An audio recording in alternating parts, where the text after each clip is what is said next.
Hey, everybody, welcome. This is Chris McCabe, co creator of the Seller Velocity Conference, which is coming up May 1st and 2nd in New York. I think it's our sixth Seller Velocity. I should know this if I'm a co creator, right? So just wanted to welcome Stan Friedlander. He's going to be on the ex Amazon panel with me on the VIP day, which is day 2. How are you doing, Stan? I'm doing awesome.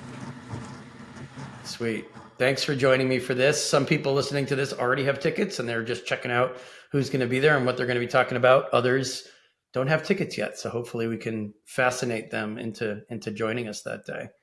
I thought I'd start with just common things that you're seeing people come to you for help that involve knowledge of the intricacies of, I guess you could say, the Amazon appeals process or the escalation process. Is there anything from the last couple of months that you think people will still be dealing with come May 1st?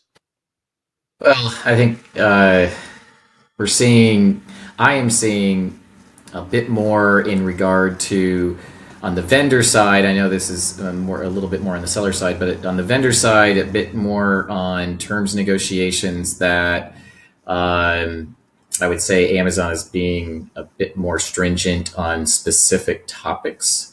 Mm-hmm.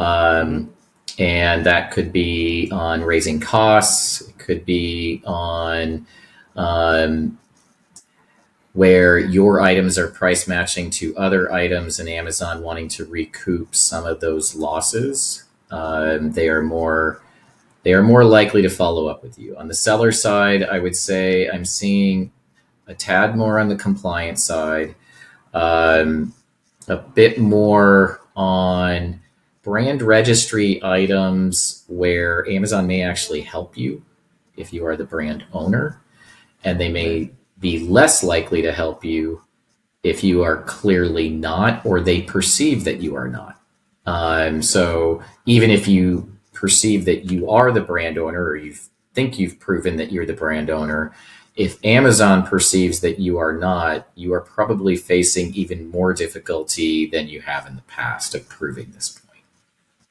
Right. And of course, attendees will, 90 something percent be brand owners. Some may be authorized brand registered agents of the brand. And I should probably backtrack for a second. I skipped your intro part by accident. So you were at Amazon for 10 years.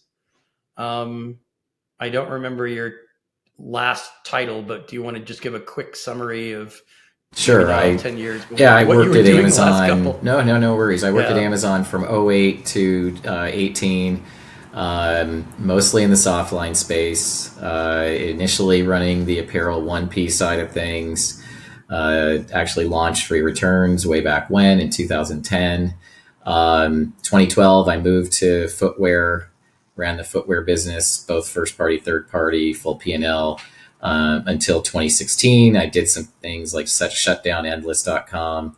I actually launched Zappos as a third party seller, and many people may not realize that they do more than half their sales on the Amazon platform as a third party seller.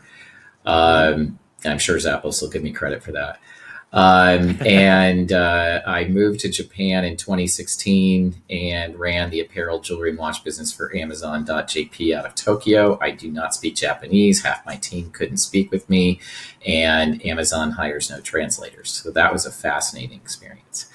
Yeah. And No like I shame in said, that. I don't speak Japanese either, so you've got company. yeah, it was Yeah. it was actually very fun and rewarding. When I moved back to the States after my expat assignment, I left Amazon after about 10 and a half years and sort of fell into consulting, which is what I've done ever since. I pretty much, I would say I help brands and sellers with top level, sort of 50,000 foot level executive strategy. And then the very flip side of that is you have a problem and you've tried filing a case, you've tried talking to so and so, and you're getting nowhere, and people find me. That doesn't necessarily mean I can always solve it because I can't speak for Amazon, Right, of but I, course. I usually can tell you whether I have any chance in hell of solving it or not. Yeah, and in some ways, escalations have stayed the same, in principle, or the same themes have been present for years. And in other ways, there are new nuances that have changed a little bit over the last, let's say, months, if not years. What would you say is like one of the top changes that you've seen Is it just, as simple and basic as people know that writing to Jeff isn't what it used to be? Or are there, kind of more nuances that you've noticed in the last, let's say, 6 months? Do you know that people know that writing to Jeff doesn't? Because I know They still try it. that. They still try it, Yeah, but I think at this point they've hit a wall enough and they've seen the quality of responses dip enough that they know that that's not, at least it's not what it used to be, let's say. yeah. Um, I would say, I mean, this isn't something I would say is new in the last month or so, certainly, but that the idea that you file a case and get someone who is incentivized to solve your problem has, I mean, if anything, that's only gotten worse.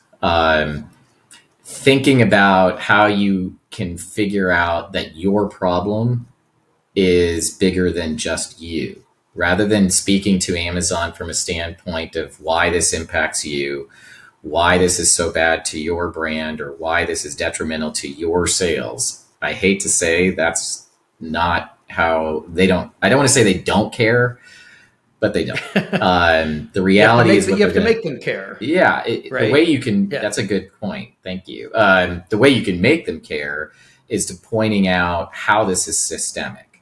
Whatever the problem is, the more that you can show that it's systemic and that it's impacting others in a similar way, and be very specific about the details around that and the math that might be behind it, especially if you can show some math behind it, you can potentially get someone who first responds to a case to care. Um, Yeah. but if it's literally just you're losing, your hero ASIN went down and this is costing you $100,000 of sales, while that may be a lot to you, it's not necessarily, that's right there is not a reason to them. What a Right. reason to That's an them would excellent be in that point. exact example is how is this hurting their customer? And mind you, Yeah. do not explain it from a standpoint that is it's your customer. No, it's not. It's their customer. Or or also posing the question as in, oh, Amazon will suffer because of this. Yeah. It'll be a headache for them too. So that incentivizes them if they're like, oh, this is bad for Amazon, not just bad for buyers. Yeah. Fair to say? Yeah. Anything that's going to Um, impact the end use consumer where they perceive it as their end use consumer, then they'll care. right. And I'm not even getting into the threat side of things, which, that's a more second and third and fourth stage of any of these sort of things. But, they care about how the public perceives them. They care about how the customer perceives them. And they're going to care about how multiple customers perceive them, especially if this is beyond a problem that could just impact you as your brand or you as a seller. If this could impact others and you can show it and prove it, Right. that they'll care. Right. And in the age of Jassy, I mean, I don't really hear in terms of high level, escalations or resolution that you mentioned. I never really hear anyone say, I wrote to Andy Jassy. I guess he's got what, 3 or 4 different emails, maybe more. And I got a response that was similar to writing to Jeff in the old days, or it was delegated in a meaningful direction. Like, I think it's just striking. I mean, I know we're going to talk about this in New York at the conference, but it's so night and day from the days of Jeff emails going to his assistants, or even back farther when he added the escalation question marks. But you would get an answer from executive seller relations, and it would have some chance of being reviewed at a managerial level. The Jassy emails, I don't know how many people are trying those. It seems like a lot to me, but I they never hear about really. it. I mean, that's my way of Yeah. saying I don't do it. I don't suggest it. Right. That to me is the nuclear response, and that hopefully is not the way we solve things. Right. I'm just saying is that I've actually yet to see where, and I'm sure somebody will then send me a note of where but Right. of any of my clients or any referrals or any that, and I don't even mean that people that signed up with me. I mean, even just talking to folks about their problem and whether I can Right. solve it. I have yet to hear of anybody that solved it because they emailed Jassy directly and then it was solved. Right. That me too. I mean, there must be somebody out there who believes that their Jassy email did the trick, but if it had a meaning to it or a significance to it, I'm sure I would have heard 75 people within a month or two telling me that is what worked. Yeah. So that's what I mean. Things do change over time. It's just that the fundamentals don't really change. Are there any top mistakes that you see people making that you think are derailing their chances, let's say, before they get to you, where you end up looking at it and you point this out and you say, it might hurt my ability to help you now that you Um, pursued XYZ? well, if you did what is it you're accused of, and as I say, if I read through the case and if I was the director cat lead of that category and I would have shut you down too, I won't take it. If you are abusive in your response in an escalation of some kind or in the case or in the ticket and you were Right. called out for it back to you, and then Mm-hmm. you find me because you hear that I can escalate to a different human being and I know people or something, I won't take it. Right. So I mean, you still have to be a relative professional, human being Oh, about things. That isn't to say, remove all emotion from it. It's right. more to say is that Amazon doesn't care about that, whether even if you Right. do. Um, and if you put anything that's on the negative side of emotion, like swearing or anything like that, Oh, well, that goes without saying. well, Yeah. I say it, but I get it. And, people have a tendency to just, like, I can't believe you guys are doing this. Then I'm Yeah. leaving out the expletives. If I get stuff Right. like that, Right. I'll probably turn it down. Right. Right. Yeah. And then it's great that Leah McHugh is going to be asking us a bunch of questions during our panel. The panel, by the way, will be Stan and myself and Michael Jacobek, who worked at Amazon for several years and works with us. Um, I don't know if we're going to have any other surprise ex-Amazonians between now and then, but it's always possible. And Leah's got great questions because she sees the compliance side a lot. She does a lot of troubleshooting of brand registry. And it's interesting how her worlds and our worlds have kind of separated a little bit. But when you have to escalate stuff, you're still going to the top, and we can define what the top means in different ways. But a lot of times those paths do converge. Do you think Amazon cares about that or understands what they're kind of motivating people to push these other processes because the channels they've established aren't really firing on all cylinders, or I or would are they not even actually cognizant of it? say I think that they are aware that some of these channels are not working as intended. At the same time, if anything, I'm seeing more self service, more solve problems on your own. If anything, selling the idea of because I talk about the cottage industry of consultants. If Amazon had account management itself, we wouldn't need to exist. Right.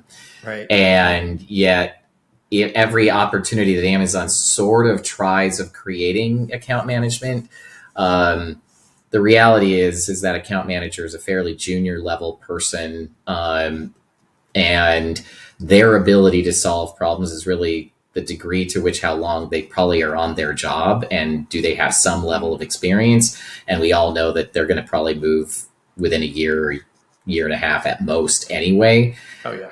Amazon is still trying and pushing those avenues and charging, somewhat ridiculous sums for that. If you get a good person, don't let them leave if you have it at that at all possible. But as a general rule, Right. I don't tend to suggest it. It usually doesn't pay for itself. The SAS core program. Yeah. Yeah. It's luck of the draw in our experience. Yeah. I think most of our clients at this point have a rep. Yeah. It's just like you said, some of them are seasoned vets and they know the ins and outs and they've been through it before, and others are cutting their teeth for the I would first argue time, it maybe depends their on your experience. size. I mean, if you're clearly large enough Yeah. where this is a relatively small percentage of the total, it probably is worth doing. But if you're Yeah. in the maybe 10 million or under, I have my druthers More about it. dubious. Yeah. Yeah. Well, I'm looking forward to continuing this conversation with you in New York. For those of you that already have tickets, we're looking forward to seeing you there. And if you don't have them yet, you have any questions on anything we've talked about, or have questions about the Amazon panel that we're calling it for the day 2 on May 2nd, do let us know. We're both going to be there for the conference day, which is May 1, and the VIP day, which is day 2. So happy to answer any questions. Thanks again to Stan Friedlander, and hopefully we'll see you all there. Thanks, Stan.